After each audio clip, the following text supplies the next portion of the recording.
let's see the changes for World of Warcraft Classic, Wrath of the Lich King.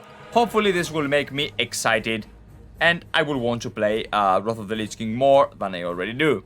Few weeks go by, and as we keep Cross ever fingers. getting closer to the pre-patch, which has to totally be coming soon now, right, Blizzard? The news about the game keeps flying in. Today we have It is confirmed on 30th of August, by the way. topics from all across the game, from UI updates, PvP questing, and more. First up is confirmation that the Tome of Cold Weather Flying will be available from the launch of the game. Originally added in patch 3.2, this is a bind on account book purchasable from Dalaran for 1,000 gold, which will allow any character that's level 68 or above to fly in. However, you first need to have a character at level 77, okay? First you need to ding your character level 77 and manually buy flying, so you need to buy and learn flying on your main character, and then you can buy this and send this to your ults, you know? Otherwise you cannot learn, like you cannot fly on your first character at level 68. It's impossible, even if you have the gold, even if you have everything, you know? You will need to get to 77, unlock it on your main, and then you can unlock it on all of your ults, starting level 68.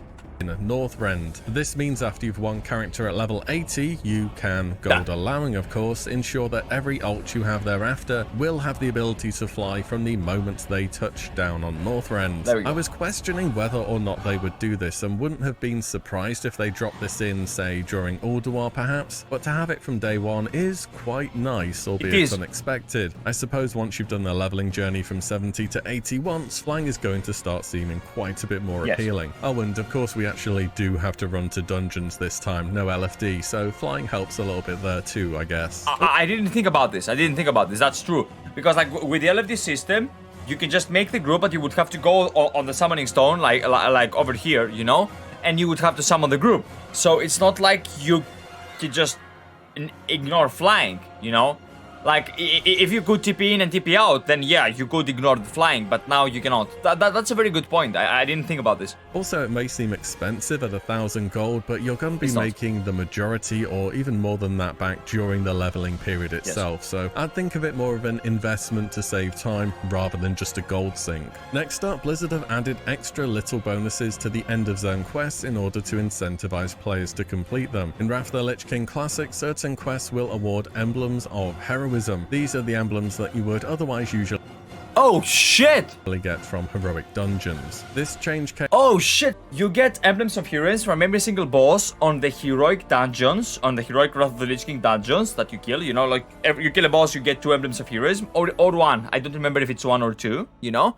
But when you go to Naxxramas or Obsidian Sanctum or Eye of Eternity, you get emblems of valor, okay? So seeing that they added emblems of heroism into the quest, that's actually pretty good. Came a little bit out of the blue on the beta, but a follow-up blue post clarified what they're doing and their goal with these changes. They said, "We decided to add emblems of heroism and other reward bonuses to quests that put players into different phases." They elaborate on that more or less, saying to encourage zone completion. They follow up by saying this was not, however, meant to be a permanent farmable supplement or replacement for heroic dungeons or similar content. This change was applied globally and it caught some quests, including dailies, that it wasn't meant to. They then say we're going to review the affected quests and make some adjustments based upon feedback.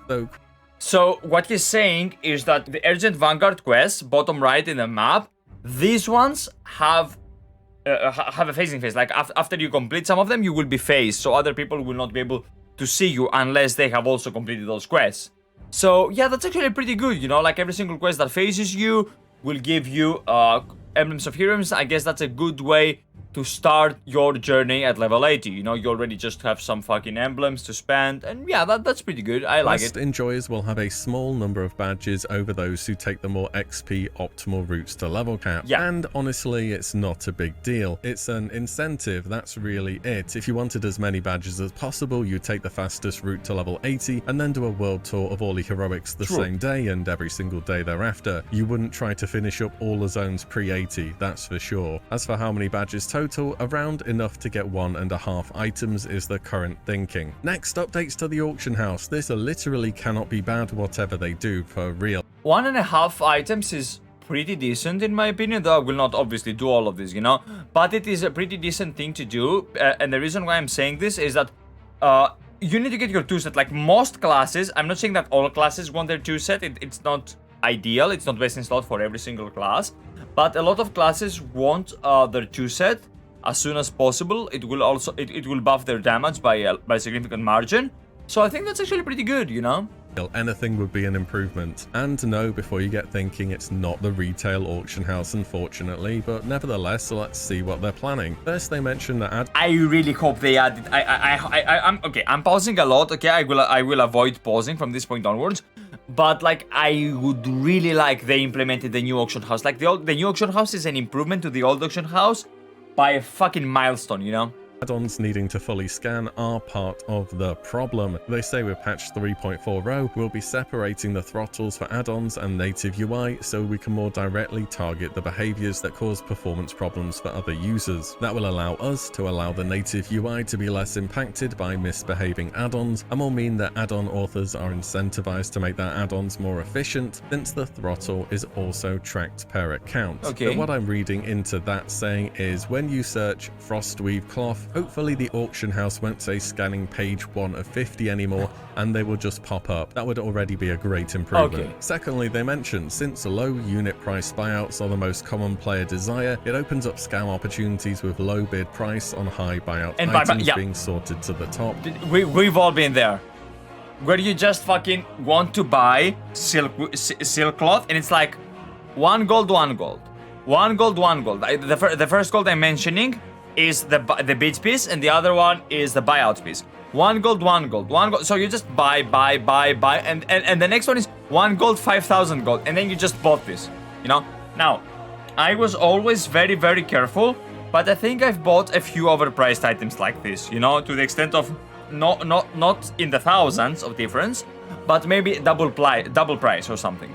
And encourages the posting of single item stacks, since bulk rate max stacks sort lower than single. Because of that, we're going to investigate adding better sort options to Classic's default UI in an upcoming patch. It likely won't be in for launch, but we'll try to add it as soon as possible. Sure. Well, I wish That's this a good happened change. forever ago. I also kind of wish you could right-click players' names on the auction house interface and then add them to ignore to not see their postings any longer. Yes. It would help since they nearly always have a name that's full of special characters, Yep. which Yeah. See, this is how you know the scammer right here. You know, like this it's his bank. You know, like these people are all legitimate people. Like look at the prices, they make sense. But this guy, it's intentional so that you cannot ever ignore him. You know, so it's impossible for you to ignore him, so that you will just risk buying this shit.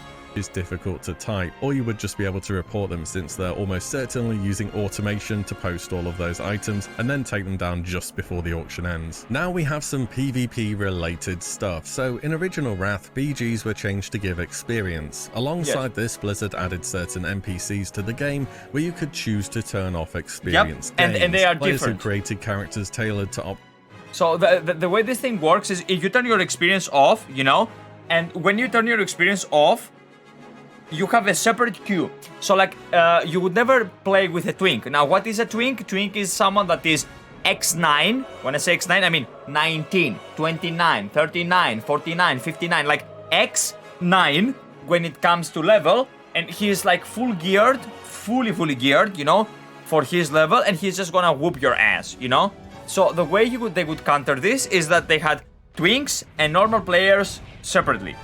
Now, I'm not saying that they will change this. I have to wait for WillE to say if they change this. But if they change this, I believe good.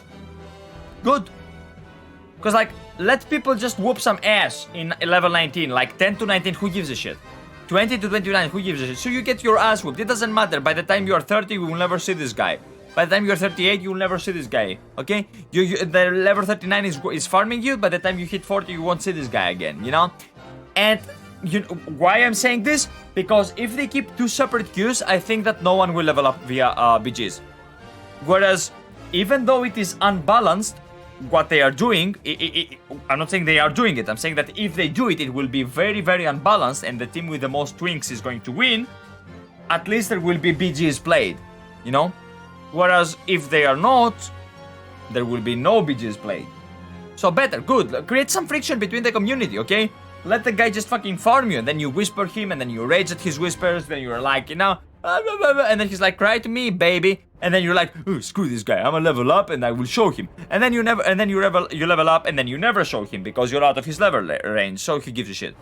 Optimize their performance within a level bracket would use this so they didn't level up and be moved into the next bracket and have their character ruined. In WoW, we call these types of characters twinks for some reason. Anyways, when Blizzard did this originally, they split the PvP queue into two separate paths, the XP on queue and the XP off queue. Twinking took quite the hit when they did this, as you kind of needed the leveling cannon fodder to pad the available PvP pool and ensure that Battlegrounds started frequently. In Wrath Classic, Blizzard have revised this decision and will not be splitting the PvP queues into two. All characters XP on or XP off will be matched into the same Battlegrounds. Blizzard say regarding this, while an individual who isn't optimizing their capabilities for level 19 might not be able to compete on an individual level, it's more fun to play a game with people of unequal capabilities than it is to not be able to play one at all. So true. Balancing is the death of MMO, especially when it comes to low levels. True. Don't try to overbalance and over-optimize. Thank you. Now do the same thing for Soul. Do the same thing for Soul in Dragonflight, okay? I'm not going to stand for this shit. Like, you say here it's fun, but then you're talking about locomotive. Okay, I'm not going to rant. I'm trying not to rant. Let's keep going. Now, I really don't know how popular lower level battlegrounds are. I've done literally a handful of them, and they were full of twinks even back then who completely dumpstered your character like it's not even remotely close, and then I went back to leveling normally. You didn't really have much of a choice in Classic anyways. However, in Wrath, you do now have heirlooms to consider, and even if the queue was split, you would be getting demolished by people at the top level of the bracket with enchanted looms. The wall. Nah. It's not gonna be the heirlooms. They will just find this one item that you can farm by doing that one quest in, I don't know, in Tanaris or something at level 46, which only spawns at level 46. And if you wear it and at level 46, it gives you extra X about on stats, and yeah, it's gonna be stupid. It's not gonna be heirlooms that are gonna be the best in slots. In all battlegrounds, as they have been so far, continue to not be very well balanced, but they might be worth a look if you're at the higher end of the level range and you have looms on. Otherwise, you're gonna be playing Grey Screen Simulator. There's also been a pretty huge change for Arena. In fact, dare I say it, this is the most impactful PvP change throughout the entire of Classic so far, and that is the heartbeat resist mechanic has been removed entirely from Arena. Wait, what is this? Oh, so you had the chance to resist the fear or the stun a few seconds afterwards. So to explain this briefly, some CC effects are subject to a periodic check whether the effect will be resisted and end early. You know when you fear somebody and it just randomly breaks like a second later? They didn't get dispelled, they didn't immune it, they didn't shrink it, they just randomly got lucky. Okay. That is heartbeat in effect. It's incredibly RNG heavy and decides games all. Can you imagine just fucking doing a blind? There it is. Can you imagine just doing a blind on someone and then immediately the blind just fucking ends? You know? Like, just for no reason. Yeah, good change, Blizzard. Very good job. In Wrath originally, Blizzard added in a grace period before Heartbeat could begin to take effect, but on revision, Blizzard have confirmed this mechanic will be totally removed in Arena. They do specifically say just for Arena in Wrath. Let's see this case bolt again, please. I'm a PvP guy, forgive me about this. Mechanic will be totally removed in Arena. They do specifically say just for Arena in Wrath the Lich King. Nevertheless, I think this is a huge win for PvP enjoyers. Another significant change has been made to Hunters. The ability to melee weave will be removed from the game in Wrath. Okay, for those of you that don't know what melee weave is, you know, so a Hunter has two different timers, okay? He has the range timer and the melee timer. So what a Hunter would do, a super duper uber duper booper pooker pooper efficient Hunter, that is probably not botting and using an add-on that will tell you when to do X and when to do what, would be out of range to shoot, go in, hit, and then he would disengage out, and then he would shoot, and then he would run in, and then he would hit, and then he would run out, and then he would shoot, and then he would run in, and then he would hit. So, you know, this is what what melee weaving is. Thank God it's removed. with Blizzard laying this down pretty clearly by saying, this is also one of those situations where we don't even have to guess at intent, as this all traces directly back to a task we have in our task database entered in July 2008 by one of our designers that was specifically targeted attending this interaction. If you are a little unclear on what melee weaving is though, simply put, in Classic and TBC, your range you saw this? You saw like, he just hits him with the sword, moves out, shoot, and then moves in and hits him with the sword again. Are tracked separately. That's why when you shoot something with your bow and then run into melee range, you are going to instantly land a melee attack. At a very high level, this can be min-maxed to the extreme, and is required in order to compete for the world's top hunter passes, where absolutely nobody is using auto hotkey scripts to play the game for them. Nope, not a single person. These are all completely legit logs. Anyways, now in Wrath, either melee or ranged attacks will reset your swing timer globally. I imagine you'll still be running in and out to drop traps in PvE though. Finally, a few changes which I want to quick fire off that were recently covered in quite a lengthy blue post. Blizzard confirmed that you will be able to run both 25 and 10-man raids in tier 7 and Ulduar, but you will only be able to clear a boss once per difficulty. So what they did, they said like in Trial of the Crusader and ICC, it was actually degenerate because you could run the same raid 4 times. 10 normal, 25 normal, 10 heroic, 25 heroic. And many guilds would do that. When I say many guilds, I mean a few guilds. Because like most guilds didn't really need 10 man, you know? Except, and here's the problem, in Trial of the Crusader. Why? Death's Advance was the name of the... Death's Verdict. Death's Verdict was the name of the trinket. We're talking about the most OP trinket as shit. People would farm this trinket on 10 man, and they would farm it on 25 men. So they would have the 10-man version equipped and the 25-man version equipped because it was broken as a motherfucker, you know? Per week in Trial of the Crusader. Thank God they're doing this. Blizzard went on ahead and they said, you know what? You guys are the gens. You guys want to do this? 10 and 25 have the same lockouts. Yeah, but here's the problem. What about Naxxramas and Ulduar? Ulduar 10 and 25, man. They were just 10 and 25 men, like there were no heroics back in Naxxramas or back in Ulduar. Ulduar has some hard modes, but they're still in the same lockout as the other one. Like you can do 10 Ulduar, or 10 and some bosses hard mode, or 10 and no bosses hard mode, or 10 and all the bosses hard mode, you know? So yeah, this is a very good change. This means no more than 2 clears of the same raid per character for the entirety of Wrath. Blizzard are also looking at the ability to swap difficulty in the raid on a boss-by-boss basis, which was possible in original Wrath. However, this will be confirmed at a later date, closer to when the raids affected by this, which is Trial and onwards, will be in the game. Blizzard have changed their minds on race and faction changes, and confirmed that this service will be provided in the in-game shop for Wrath the Lich King. Of course the effects of it are not too dissimilar from what people can already achieve with server transfer, which has been available. Bullshit. This is the biggest bullshit. Like, I can see this steamy pile of bullshit right here, you know? We smell the bullshit, okay? This turns out to be the same trade-off provided by transferring players' realms, which is already a separate service, so it makes sense to make the same decision to respect race and faction change. If Blizzard actually gave a shit, they would allow this to happen once per account free of charge. Just like that. Faction change free of charge, realm change free of charge, name change free of charge, once per fucking account. Maybe twice. But here's the problem. How much do you think a server transfer costs Blizzard? How much does the particular server maintenance that does this movement, that does the whoop? Because no person does it, it happens automatically. Whoop! What, like 7 cents? I'm saying too much. 0.7 cents, like to make one character transfer, you know? Let's say 10 cents.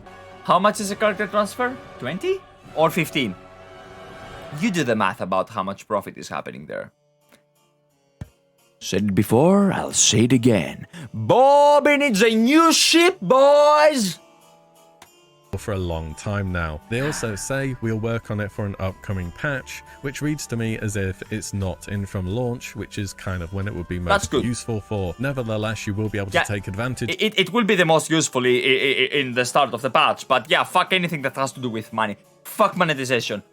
fuck this shit. Of this later down the line. Blizzard reaffirmed that achievements in Wrath of the Lich King Classic will only be character-based, not account-wide. Not the best bit of news, but everything so far has been character-based, so I think if you're an achievement enthusiast, you're already going to have everything based on your one designated main. I think account-wide is better for what it's worth though. Account-wide Finally, is PvP better. achievements and titles will be enabled for the 2v2 bracket. Previously, this was removed in Wrath, though 2s has proven a consistently popular bracket for TBC, so them keeping this enabled seems like an easy win and another good bit of news for the PvPers. And that's about all we have for today. I will keep you updated as news rolls in and we get closer to launch. Let me know your thoughts on everything we have covered today, and as always, thank you all so much for watching and listening in, and I'll see you on the next one very soon.